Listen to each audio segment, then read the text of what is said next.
हाँ। शक्तिपीठ धौलागढ़ से। कपिल जी, मैं आपको पहले तो प्रणाम करता हूँ। आपने आप हमको आज विस्तार से बताएं माँ का चमत्कार, माँ का इतिहास, माँ का किस तरह से लोगों की अपार श्रद्धा है यहाँ। माता जी शक्तिपीठ हैं। 51 शक्तिपीठ में माता जी भी स्थान रखती हैं। जी और माता जी का स्थान अरावली पर्वतमाला की श्रेणियों में स्थित है, जी। जो राजस्थान के अलवर जिले की कठुमर तहसील में स्थित है। बहुत सुन। पहले कठुमर से पहले लक्ष्मणगढ़ तहसील थी, जिला अलवर था। जी। अब हमारी तहसील कठुमर बन चुकी है। हाँ 95 में, तो अब कठुमर के अंदर आता है। माता जी के यहाँ आने के लिए NH11 जो जयपुर से आगरा निकलता है, उससे भी लोग आते हैं। खेड़ली मोड़, महुआ से आगे खेड़ली मोड़ पड़ता है। खेड़ली मोड़ से खेड़ली, खेड़ली से धौलागढ़ आते हैं। ठीक है। इधर अलवर से सीधे बगड़ का तिराया होते हुए बड़ौदा, लक्ष्मणगढ़, धौलागढ़ आते हैं। ठीक बात। दिल्ली से आने वाले यात्री भी वाया मेवात का रामगढ़ होते हुए यहाँ पे आते हैं। मथुरा से डी गोवर्धन नगर, कठुमर और धौलागढ़ मतलब चारों दिशाओं से आते हैं, आ सकते हैं। आते हैं। जी। रेल से आने वाले यात्री हम्म। खेड़ली से आते हैं। ठीक है। खेड़ली में आगरा से जयपुर जो ट्रेन चलती है, उससे यात्री यहाँ से आते हैं। ये तो आपने लोकेशन बहुत अच्छी बताई। क्या क्या इतिहास कैसे माता मानते जी हैं। ब्राह्मण परिवार में जन्म लिया था। जी पास ही खेड़ा भजेड़ा नामक गांव था, जो वर्तमान में रामगढ़ के नाम से जाना जाता है। जी। वहाँ पे ब्राह्मण परिवार में माता जी का जन्म हुआ। ठीक है। जन्म के उपरांत ही माता और पिता का स्वर्गवास हो गया। जी। भाई बड़े थे, जिनकी घर वालों ने शादी भी की। शादी के उपरांत माता जी को जो भाभी है, वो गाय चराने के लिए इस पहाड़ी पे भेजा करती थी। अच्छा। उन दिनों में ये पहाड़ी एक गुमटी नुमा थी। हाँ हाँ। वो आगे मैं आपको विस्तार से बताऊंगा। जी। पहाड़ी एक थी। अच्छा अच्छा अच्छा अच्छा। उसके बाद में माता जी दिन में यहाँ गाय चराने आती थी, रात को इसी पहाड़ी पे, अभी आप दिखाओगे आपके चैनल के माध्यम से, जी जी जी। जो झंडा लगा हुआ है, उस झंडे पर निर्माण हुआ है पहले किसी टाइम में। जी जी। झंडा लगा हुआ उस जगह पे, तो वहां पे माता जी का रासमंडल होता था। जी। रासमंडल के दौरान सभी देवता इधर आते थे। जी। पर डे रासमंडल होता था, अष्टमी को होता था, अमावस्या पूर्णिमा को होता था। तदुपरांत ये सारी चीजें भाभी जी ने देख ली। ओ, भाभी ने मन में रखी ये बात। उन दिनों मिट्टी के बर्तन थे। जी जी जी। तो भैया दूध निकाल रहा था, भाभी बछड़ा पकड़ के खड़ी थी। ओ। तो जैसे ही बछड़ा भाभी के हाथ से छूट गए, गाय के जा लगा, वो बर्तन फूट गए। ओ। उन दिनों में स्वाभाविक है, बुजुर्ग भी बताते हैं कि ऐसा कोई वो नहीं था। सुबह तो छाछ, जिसको लस्सी बोलते हैं इन दिनों में, आजीविका का साधन था। शाम को दूध से अपने दलिया वालिया, कृषि प्रधान देश था ना, शुरू से ही कृषि प्रधान देश था। वो सारी चीजें लॉकडाउन में सबको पता लगेगी कहाँ से आता है हमारे लिए खाने पीने के लिए। हाँ। बछड़ा गया, वो बर्तन वर्तन फूट गए। भैया गुस्सा आया कि सारे दिन मेहनत करता है आदमी, शाम को 2 वक्त की रोटी भी ढंग से नहीं खाए तो क्या फायदा। हाँ। भाभी बोली, आप मेरे पे जोर चला रहे, अपनी बहन से कहो ना। जो दुर्गा का स्वरूप थी, जो साक्षात पता जगदम्बा। नहीं था उनको, उनको पता नहीं था, पर जी जी जी। अपनी बहन से कहो ना, ये रात को कहाँ जाती है। अरे अरे छोटी सी बच्ची पे लालचन लगा रही है। अरे रे। लेडीजों की स्वाभाविक बातें होती हैं, करती रहती हैं। ठीक है।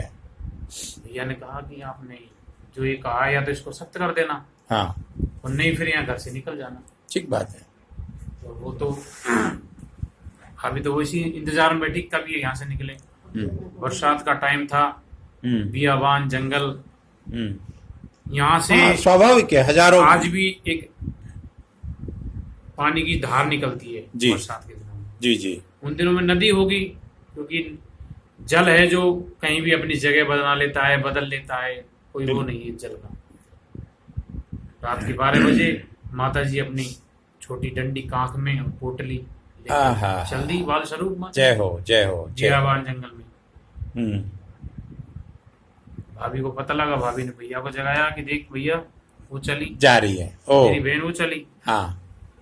माता जी आगे आगे, भैया पीछे पीछे। हम्म, पानी ने सोते ही जल देवता ने माता जी को रास्ता दे दिया। माता जी पहाड़ पे आ गई, भैया गिरता पड़ता वो भी पहाड़ पे आ गया। जी। जो वर्तमान में झंडा देख रहे हो, मैं यहाँ मैं मैं राष्ट्रमंडल मैं की पुनः जगह इसको थी। दिखाऊंगा झंडे को। जी। राष्ट्रमंडल हुआ, सभी देवता आए, माता जी को स्थान दिया। आदिशक्ति थी, शक्तिपीठ, 51 है। शक्तिपीठों माता जी की आती है, जय हो। धौलागढ़ देवी। जय हो। पूरा राष्ट्रमंडल चला। जैसे ही सभी देवता अपने स्थान को जाने लगे, सुबह माता जी भी वापस जाने लगी। माता जी आगे बढ़ी, भैया के पैर में ठोकर लग गई। माता जी उस जगह से वर्तमान में जहाँ मंदिर बना हुआ है यहाँ तक आ गई, नीचे नहीं, पहाड़ पे। भैया के ठोकर लगी, हाय राम। क्योंकि मनुष्य आप हैं या मैं हूँ, किसी भी कोई भी चोट लगती है तो राम का नाम जरूर निकलता है। ठीक है। माता जी ने देखा है तो सब देवता, राम तो है नहीं कोई, सभी राम है, राम मनुष्य नहीं है राम कहने वाला। देखा तो भैया पीछे।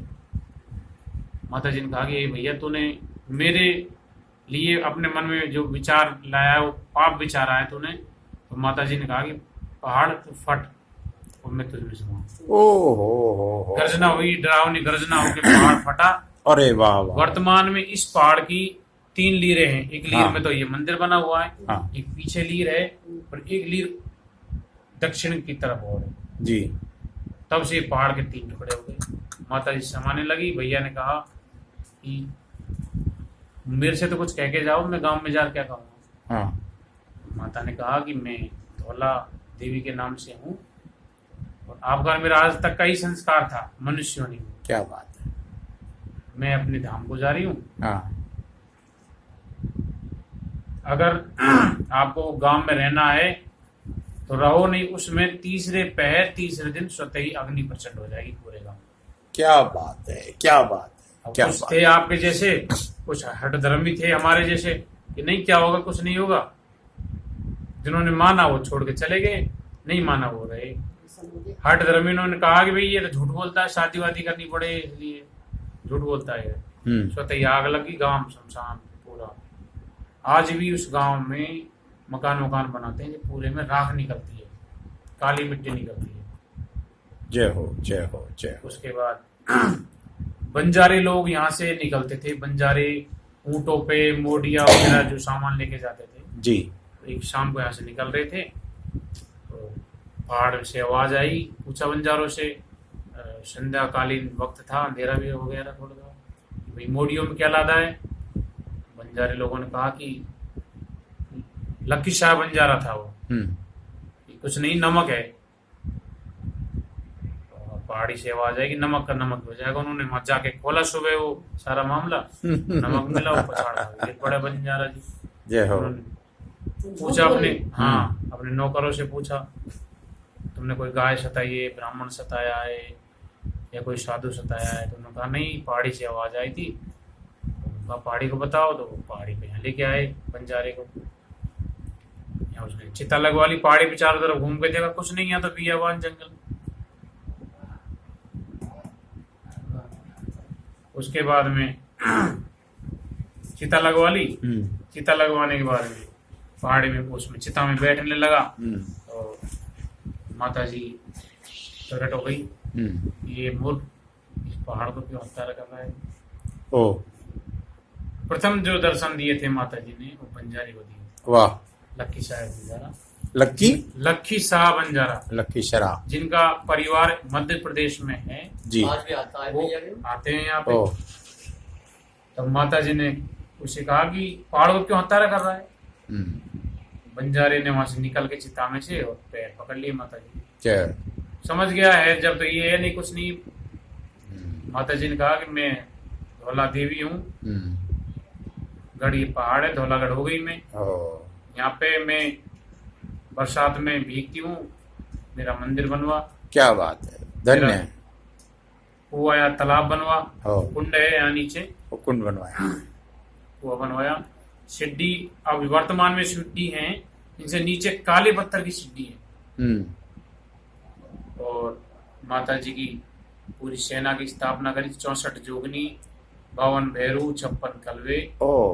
योगनी जिस मंदिर में योगिनी विराजमान होती है वो शक्तिपीठ होता है। सत्यवचन सत्यवचन सत्यवचन। दक्षिण के बाद में अगर 64 योगिनी है तो वो धौलागढ़ देवी धाम में है। क्या बात है, क्या बात। उसके पंडित जी उपरांत बहुत अद्भुत आपने इस तीर्थ की कहानी बताई। और क्या कह रहे हैं आप विशेष? उसके बाद में भरतपुर के लाला रामचंद्र खंडेलवाल को माता जी ने दर्शन दिए। छोटी सी आपने पुस्तिका दी मुझे। छोटी सी दुकान थी उनकी। ओ, तो जो कुछ बचता वो रख देते गले में उठा के। हाँ, माता जी हाँ, पूरे साल शेविंग करते और गर्मियों में जो भी बचता वो यहाँ माता जी के यहाँ लगा देते। बंजारे के बाद में सेकंड भवन निर्माण लाला रामचंद्र खंडेलवाल ने पुनर्निर्माण करवाया। उनके बाद उसका दोबारा स्वरूप देंगे। उनका बेटा था राजेंद्र कुमार खंडेलवाल, उनके बेटे के बेटे हैं, चल रहा है। अब वर्तमान में गुजरात से हैं, किरण रोड लाइन्स नाम से हैं जी, फैमिली है, जिनमें महेश भाई, रमेश भाई, जो वर्तमान में यहाँ ट्रस्ट की सेवा दे रहे हैं, माता धौलागढ़ विकास ट्रस्ट, जिन्होंने सड़क का निर्माण करवाया यात्रियों के लिए। बहुत बड़ी बात। नहाने धोने की सुविधा, जी। ठहरने की सुविधा। वर्ष में वैशाख के मेले में भंडारा करते हैं, 5 दिवसीय भंडारा होता है स्वाभाविक उनका। स्वाभाविक स्वाभाविक। और अन्नकूट प्रोग्राम होता है, लाइटिंग, डेकोरेशन। माता जी के दरबार में जो भी सेवा होती है, पानी की सेवा, वो स्वतः ही गुजरात में बैठे बैठे करते हैं। करते हैं।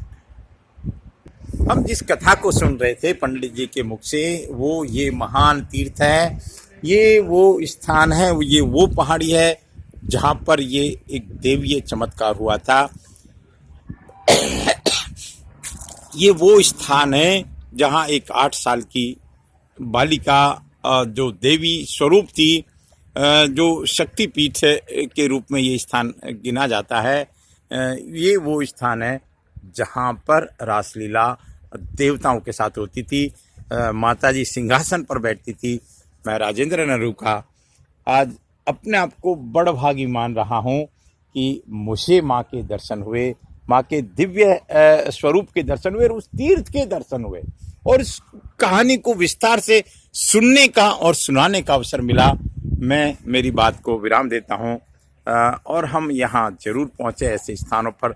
देखिए, सिरोही, अलवर, राजस्थान और संपूर्ण भारत ये देवीय शक्तियों का अपार जिसको कहें यहाँ विद्यमान है, और समय समय पर इस तरह के चमत्कार होते हैं।